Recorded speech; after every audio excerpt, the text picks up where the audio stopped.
17장 24절에서 27절까지 말씀으로 물고기 성전세라는 제목으로 말씀의 은혜를 우리가 나누기 원합니다. 오늘 본문의 말씀은 예수님의 이제 24번째 이제 기적의 말씀입니다. 기적의 말씀이 점점 이제 숫자가 늘어난다는 것은 예수님께서 십자가에 달려 돌아가실 때가 점점 다가오고 있다는 것을 우리가 인식을 할 수가 있습니다. 즉 예수님이 십자가 달려 돌아가실 때가 다가왔다는 것은 그만큼 예수님의 말씀의 그런 변화도 나타나고 있음을 우리가 알게 되는 것이죠. 그것도 한번 여러분들 말씀을 보면서 살펴보시면 굉장히 좋을 것 같습니다.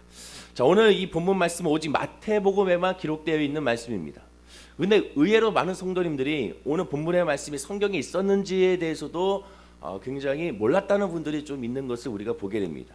심지어 오늘 본문의 말씀을 보면 뭐 이런 말도 안 되는 말씀이 있나라는 생각이 들 정도로 굉장히 어쩌면 황당한 그러한 기적의 말씀이 아닌가라는 생각이 들기도 한다는 것이죠. 오늘 본문의 말씀을 살펴보게 되면 가버나움에서 반세계 받는 자들, 즉 세금 받는 자들이 베드로에게 물어봅니다. 우리 본문 24절 말씀을 다 같이 우리 합독하겠습니다. 가버나움에 이르니 반세계를 받는 자들이 베드로에게 나와 이르되 너의 손색은 반세계를 내지 아니하느냐. 한 세겔이 약 4데나리온이라고 합니다.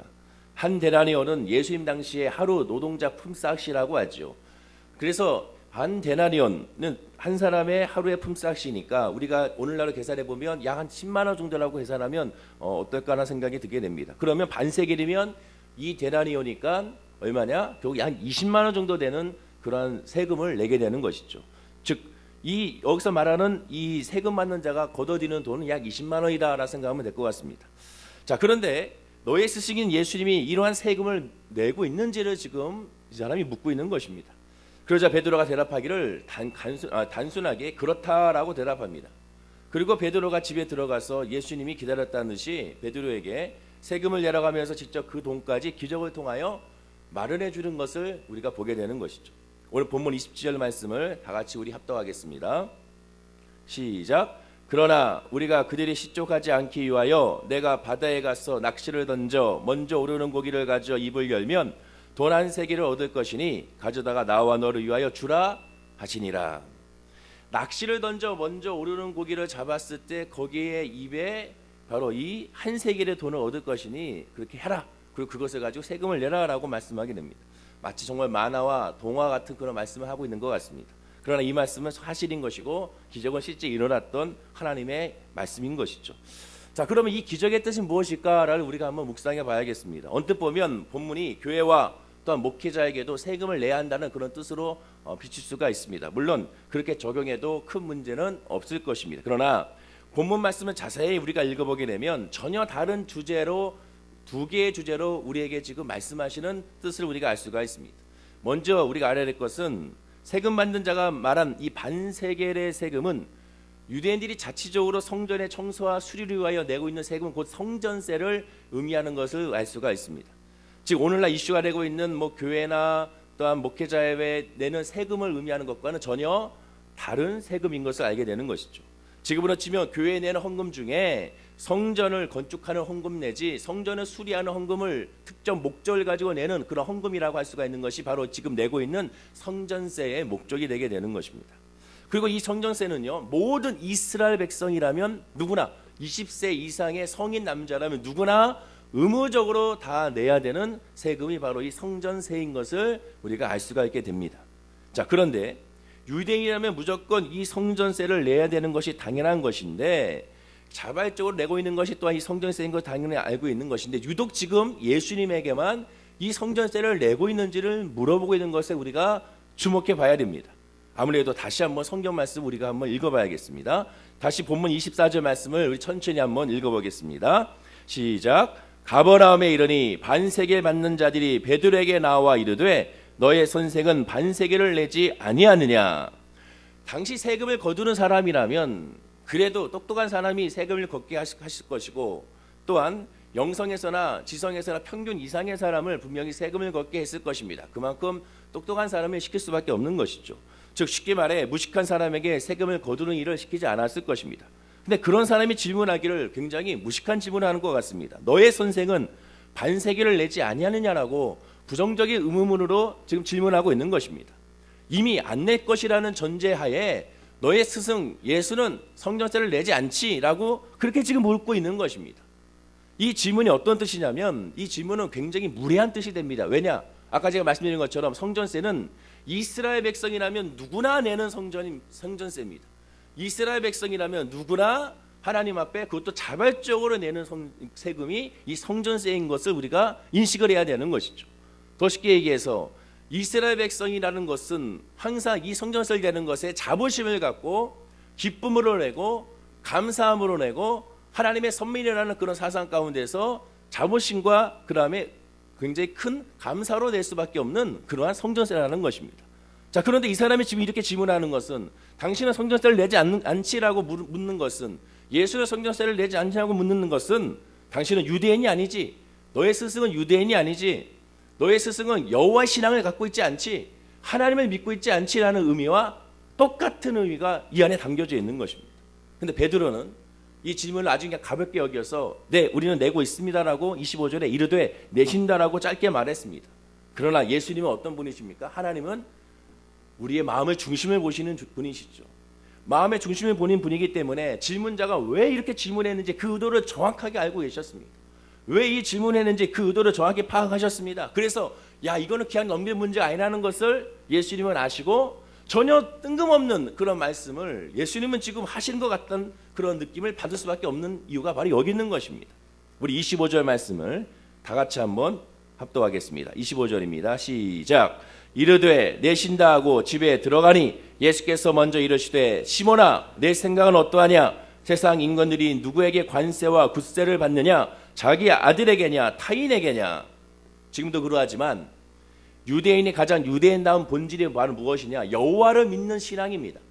유대인이 되는 것은 여호와 하나님을 믿느냐 여호와 하나님을 믿지 않느냐에 따라서 유대인이 될 수가 있는 것입니다. 유대인의 오늘날의 기준이 무엇이냐? 인종의 기준이 아니라 여호와 하나님의 신앙이 있으면 모두가 다 유대인입니다. 동양인을 하더라도 한국 사람이 하더라도 유대교를 믿고 여호와 하나님을 믿으면 그 사람은 유대인으로 간주하는 것이 오늘날 유대교입니다. 즉 여호와의 신앙이 가장 중요하다는 것이죠. 즉 여호와의 신앙만 있으면 모두가 유대인으로서 간주하고 유대교를 따르는 하나의 이스라엘 백성으로 여기는 것입니다. 그렇다면 왜 당신은 유대인이 아니지라는 의도에 질문했을까? 그 이유는 아주 간단합니다. 예수님이 지금 이 기적까지 오기까지 늘 평상시에 하신 말씀이 무엇이었습니까? 항상 하신 말씀은 스스로가 하나님의 아들이라 내가 메시아다라고 하나님은 예수님을 말씀하신 것입니다. 또한 제자들도 주는 그리스도시여 살아계신 하나님의 아들이니다. 많은 이스라엘 백성들이 다윗의 자손이여 나를 불쌍히 여기소서 메시아라고 고백했기 때문에 그렇습니다. 하나님의 아들이라고 고백했기 때문에 그렇습니다. 이는 신선 모독죄로 사형에 해당하는 그러한 죄가 되는 것입니다. 실로 예수님이 십자가에 달려 죽으신 죄명이 바로 이것이었고 빌라도 법정에서 유대인의 왕이라는 자칭이라는 제목으로 말미암아 십자가에 달려 돌아가시게 되게 된 것이죠. 로마에 반역했다는 제목입니다. 예수님은 베드로에게 설명하기 위하여 본문 25절의 말씀으로 비유를 들었고 26절 말씀까지 그것을 설명했습니다. 우리 다시 한번 25절과 26절 말씀을 이제 이어서 다 같이 우리 합독하겠습니다. 이르되 내신다 하고 집에 들어가니 예수께서 먼저 이르시되 시몬아 내 생각은 어떠하냐? 세상 임금들이 누구에게 관세와 국세를 받느냐? 자기 아들에게냐 타인에게냐? 베드로가 이르되 타인에게니이다. 예수께서 이르시되 그렇다면 아들들은 세를 면하니라. 세상 임금들은 자기 아들에게 세를 내지 않게 한다는 것입니다. 그건 당연한 얘기죠. 왕자들이 무슨 세금을 내겠습니까? 왕자들은 세금을 내지 않습니다. 관세도 내지 않고 국세도 내지 않습니다. 지금으로 치면 재산세나 주민세를 내지 않는다는 것입니다. 마찬가지로 성전세도 도인화 원칙이 적용된다는 것이죠. 성전의 주인은 하나님이시고 그렇다면 하나님의 아들인 예수 그리스도는 이 성전세를 낼 필요가 없다라는 것입니다. 그러나 예수님은 말씀하시기를 사람들의 실족을 막기 위하여 성전세를 낸다고 말씀하십니다. 왜입니까? 예수님이 하나님의 아들인 것을 하나님의 영이 아니면 깨달을 수가 없기 때문에 그렇습니다. 이 세상의 지혜와 지식으로는 하나님의 아들인 것을 알지 못하기 때문에 그렇습니다. 그것은 당연한 것을 말씀하고 있는 것입니다. 내가 하나님의 아들이야, 내가 메시아야라는 것을 아무리 얘기해도 많은 사람들이 깨닫지 못합니다. 왜? 하나님의 영 안에 들어가지 못했기 때문에 그런 것이죠. 그래서 예수님은 말씀하신 것이 그들이 실족하지 않기 위하여 그들이 알지 못하니까 그들이 깨닫지 못하니까 그래서 우리는 성전세를 낸다는 것입니다.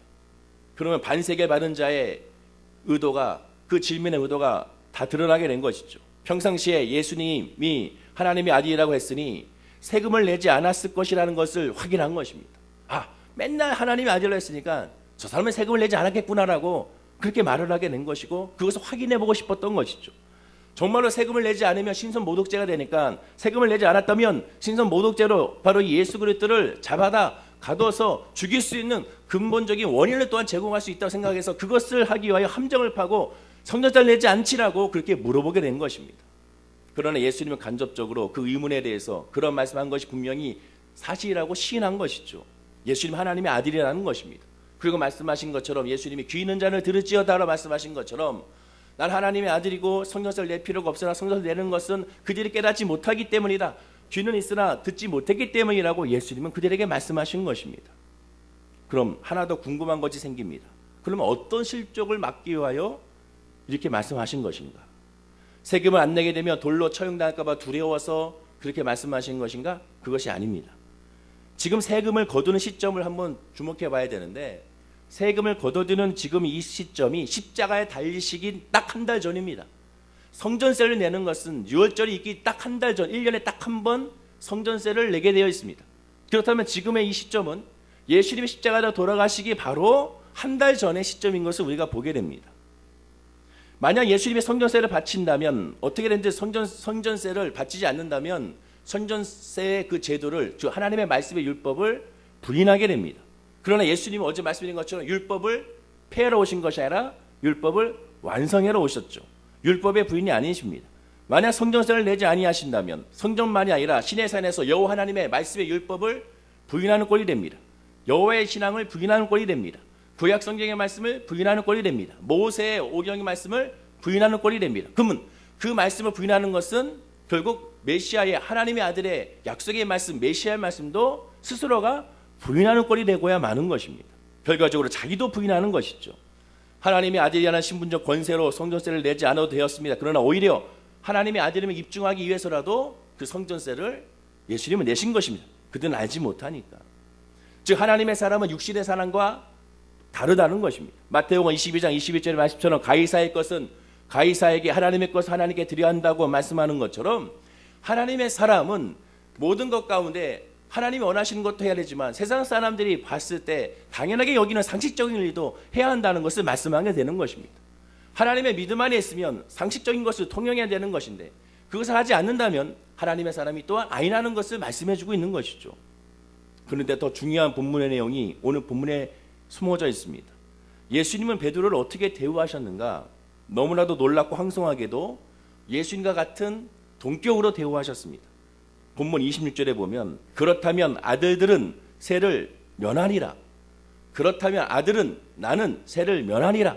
이게 아니라 그렇다면 아들들은 세를 면하리라. 이렇게 복수로 지칭하셨습니다. 27절에도 우리가 그들이 시쪽하지 않기 위하여라고 말씀합니다. 그들이 시쪽하지 않기 위하여 우리가, 지금 여기 누가 나 있느냐? 베드로와 예수님. 즉 예수님은 우리로서 베드로를 같은 동격으로 말씀해주고 있는 것입니다. 27절 후반절에 보면 더 은혜로운 말씀, 이거 봐, 이것이죠. 나와 너를 위하여 주라 하시니라. 돈 한 세겔을 얻게 했습니다. 반세겔씩 두 사람의 몫으로 예수님과 베드로의 세금을 함께 납부하자고 하신 겁니다. 이미 예수님은 베드로를 동격으로 보신 것입니다. 나와 너를 위하여 주라. 나와 너를 위하여 주라. 이거 하나만으로도 하나님께서, 예수님께서 얼마나 베드로를 사랑하시고 아끼는 건지를 우리가 보게 되는 것이죠. 그렇다면 이게 무슨 뜻입니까? 예수님만 하나님의 아들인 것이 아니라 베드로도 하나님의 아들이라는 것입니다. 주는 그리스도시요 살아계신 하나님의 아들이라고 고백했던 그 고백에, 그 신앙 고백했던 이 베드로도 같은 하나님의 아들임을 예수님은 지금 선포하고 있는 것입니다. 그렇다면 결과적으로 오늘 본문의 의도가 무엇이냐? 목회자는 세금을 잘 내야 된다, 교회는 세금을 잘 내야 된다, 그런 의미가 아니라 바로 예수님과 예수님 믿는 성도들은 영적 정체성을 말씀해 주는 것으로서 그 영적 정체성은 하나님의 자녀요 하나님의 아들이라는 것입니다. 모두가 다 아바 아버지라고 부르짖는 주님의 백성이라는 뜻이 이 안에 담겨져 있는 것입니다. 사도행전 13장 33절에 곧 하나님이 예수를 일으키사 우리 자녀들에게 이 약속을 이루게 하셨다 함이라. 시편 둘째 편에 기록한 바와 같이 너는 내 아들이라 오늘날 너를 낳았도다 라고 말씀하셨다고 말씀합니다. 하나님이 예수님을 뭐 하셨다? 일으키셔서 이제는 저와 여러분이 하나님의 아들이 되게 하셨다고 선포하셨음을 말씀해주고 있는 것입니다. 그런데 이 말씀이 교회와 목회자는 세금을 내지 않아도 되는 그런 말씀으로 둔갑해버리고야 말았습니다. 왜곡이 되고야 말았습니다. 예수님은 세금을 내야 한다고 말씀합니다. 면세를 가르치지 않았습니다. 오히려 더 세금을 적극적으로 내야 한다고 가르치셨죠. 오히려 세금도 내야 되고 더 드려야 된다고 말씀하고 있습니다. 사도 바울도 예수님처럼 성전세는 물론 사도 바울도 정세와 관세 모든 것을 다 냈습니다. 선교 여행 중에서도 세금 내는 것은 모두가 냈습니다. 통행세도 다 내고 그 지역에 있는 세금을 내고 또 옮기면 그 지역의 세금을 다 냈던 사람이 바로 사도 바울이었습니다. 하나님의 아들의 성도는 그러므로 탈세에서도 멀어져야 한다는 것이. 그러나 일부 목회자와 성도님들이 교묘하게 법의 허점을 이용하여 의료 보호를 받거나 다른 방법으로 혜택을 받는 사람도 있는 것을 보면 안타깝습니다. 정말 예수의 믿음 안에 있고 하나님의 믿음 안에 있으면 그럴 수가 없다라는 것이죠. 그것을 또한 예수님은 오늘 본문을 통하여 말씀해주고 있는 것이죠. 실족하지 않기 위하여. 그 모습을 보고 믿지 않는 불신자를 봤을 때 실족할 수밖에 없는 것이죠. 그것을 하지 않기 위하여 세금을 내겠다는 것입니다. 하나님은 그렇게 하지 말라는 것이죠.